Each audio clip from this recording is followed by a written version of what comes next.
নমস্কার। আমি দেবরাজ ঘোষ। যাই হোক, আমার এই ইউটিউব চ্যানেলে বিভিন্ন রকমের ভিডিও আগে আপলোড করেছি। আপনাদের মধ্যে কিছু লোক দেখেছেন কি দেখেননি, যাই হোক, আজকে একখানা সতর্কতামূলক ভিডিও আপলোড করব। ঘটনাটা হচ্ছে যে আজকে সোমবার, তো শ্রাবণের চতুর্থ সোমবার। যাই হোক, আমি এক জায়গায় গেছিলাম একখানা কাজে, ব্যান্ডেলের দিকে। তো ওখান থেকে আমি আজকে যখন বিকালবেলায় ফিরছিলাম, তখন জেনারেলি যেটা হয়, আমি গেছিলাম আমার স্কুটি নিয়ে। তো যখন ফিরছিলাম, স্বাভাবিক একা স্কুটি চালিয়ে ফিরছি, বাড়িতে ফেরার তাড়া থাকে। তো যার জন্য স্কুটির স্পিড একটু বেশি ছিল, হয়তো ওই 55-60 এরকম একখানা স্পিড ছিল। তো যাই হোক, পুরো রাস্তায় এরকমভাবে আসছিলাম। তারপর শেওড়াফুলি এলো। শেওড়াফুলিতে বাবার মাথায় জল ঢালার ব্যাপার থাকে সবার। তো ওখানে মোটামুটি সিগনালে 15 থেকে 20 মিনিট অপেক্ষা করলাম, মানে সিগন্যাল লাল ছিল। তারপর যখনই সিগন্যাল ছাড়লো, আমাদের জেনারেলি যারা গাড়ি চালায় তাদের সিস্টেম একটাই থাকে যে একটু জোরে চালাই, আগে সিগন্যালটা যদি গ্রিন পেয়ে যাই তো আর সিগন্যালে দাঁড়াতে হবে না। আমারও চিন্তাধারা ওরকমই ছিল। তো সেই মতন আমিও গাড়িটা স্পিডে চালালাম। চালানোর পর হঠাৎ করে এই যে আমার গলায় চেনটা দেখতে পাচ্ছ, তো আমার মনে হচ্ছিল হয়তো বেশি স্পিডে চালাচ্ছি বলে চেনটা পেছনের দিকে উঠছিল। মানে সবই বাবার ইচ্ছা, রুদ্রাক্ষের মালা, আমার ওরকম মনে হলো। হঠাৎ করে গলায় একখানা টান লাগলো।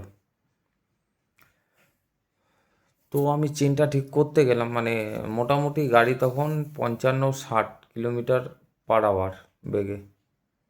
ঠিক করতে গিয়ে আমার হাতে একখানা সুতো লাগলো। তো বাঁ হাতটা দিয়ে আটকালাম, ডান হাত দিয়ে গাড়ির স্পিড কম করলাম। তারপরে এই যে দেখতে পাচ্ছ, এই যে বুঝতে পারছো, এই যে প্রথমবার এইটা হয়েছে, দ্বিতীয়বার যখন একটু ওপরের দিকে উঠেছে তখন এইটা আর এইটা হয়েছে।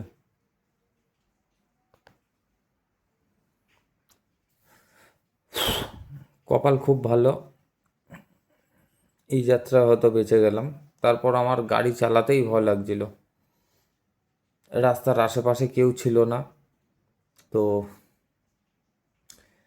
একজন ওই আখের রস বিক্রি করে দাদা, সে ওই হাঁটিয়ে হাঁটিয়ে ভ্যান নিয়ে আসছিল। তাকে বললাম, দাদা একটু জল হবে? তো সে দেখে একটুখানি জল দিল, গলাটার মধ্যে জল দিলাম। ওখানে মোটামুটি আধ ঘন্টা অবধি দাঁড়ালাম। দাঁড়ানোর পর আবার গাড়ি, মানে না চালানোর মতন করেই, মানে একখানা ভয় তো কাজ করে, সঙ্গে গলাটা জ্বালা করছিল, ইভেন এখনও জ্বালা করছে। তো ফিরলাম, ফিরে সাগর দত্ত হসপিটালে দেখালাম। যাই হোক, সবাই বলছে আমি খুব লাকি।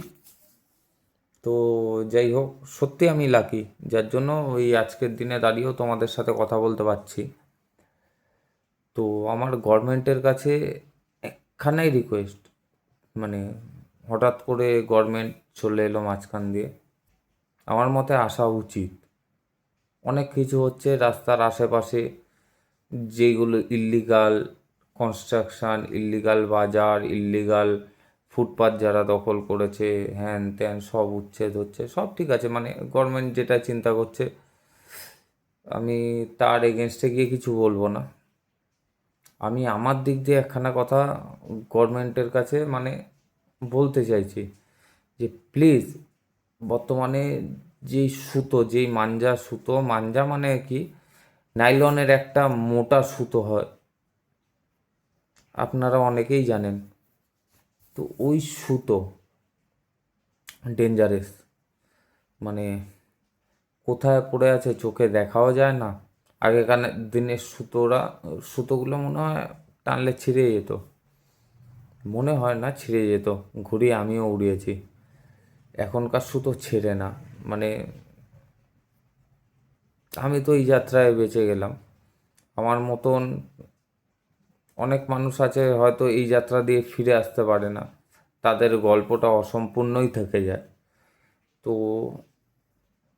তাদের উদ্দেশ্যে, আমার নিজের উদ্দেশ্য, গভর্নমেন্টের কাছে একটাই আবেদন যে আপনারা প্লিজ এই সুতোগুলো ব্যান করুন ইমিডিয়েট। মানে আমরা যতই ভালোভাবে গাড়ি চালাই, যতই মানে রাস্তায় একখানা স্পিড কন্ট্রোলের ব্যাপার থাকে, যতই সব কিছু করি, এইগুলো আননেসেসারি, মানে এইগুলো ভাবা যায় না। কোনোদিনও চিন্তা করি না যে এরকম একখানা হতে পারে, চিন্তা না করে এই অবস্থা হলো। তো স্বাভাবিক, দিল্লি রোডের ওরকম জায়গায় মানুষের গাড়ির স্পিড একটু বেশিই থাকে। তো গভর্নমেন্টের কাছে আমার একটাই অনুরোধ, প্লিজ প্লিজ প্লিজ, এই যেই সুতোগুলোর জন্যই আজকে আমার এই অবস্থা, বেঁচে আছি, ভালো আছি, গভর্নমেন্ট হসপিটালেই ট্রিটমেন্ট হয়েছে, সঙ্গে সঙ্গে তারা ড্রেসিং করে ওষুধ দিয়েছে।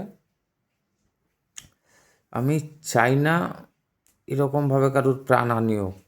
আমার গলায় লেগেছে, আমার এক বন্ধুর আগে গালে লেগেছিল, গাল কেটে গেছে। যাই হোক, আমি খুব লাকি, অল্পর মধ্যে দিয়ে আমি বেঁচে গেছি। বাট গভর্নমেন্টের কাছে একটাই রিকোয়েস্ট, এই সুতোগুলো প্লিজ ব্যান করুন।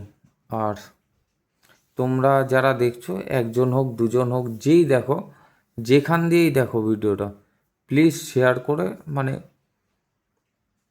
এমনভাবে শেয়ার করো যাতে গভর্নমেন্টের কাছে ভিডিওটা যায়। আজকের দিনে দাঁড়িয়ে আমি ভুক্তভোগী, যার জন্য আমি ভিডিওটা করেছি। দেখতে পাচ্ছ যেই জায়গা থেকে, যেই জায়গায় আমার কেটেছে, আর ডিপ হলে কি হতে পারে বুঝতে পারছো আশা করি। সুতরাং ভিডিওটা একটুখানি শেয়ার করো যাতে গভর্নমেন্টের হায়ার লেভেল অবধি ভিডিওটা যায়। এইটুকুই বলার ছিল। ধন্যবাদ। আমি ভালো আছি। গভর্নমেন্ট হসপিটালেই ট্রিটমেন্ট হয়েছে, ভালোভাবে ট্রিটমেন্ট হয়েছে। বাট এটা বন্ধ করা উচিত আশা করি। কারুর আনন্দ অন্যের খুব বাজেভাবে নিরানন্দ হয়ে যাবে। যাই হোক, এই অবধি ভিডিওটা পারলে প্রচুর পরিমাণে শেয়ার করে, যারা এইসব সুতো দিয়ে ঘুড়ি ওড়ায় তাদেরও বলছি, বস প্লিজ এগুলো করো না। ধন্যবাদ।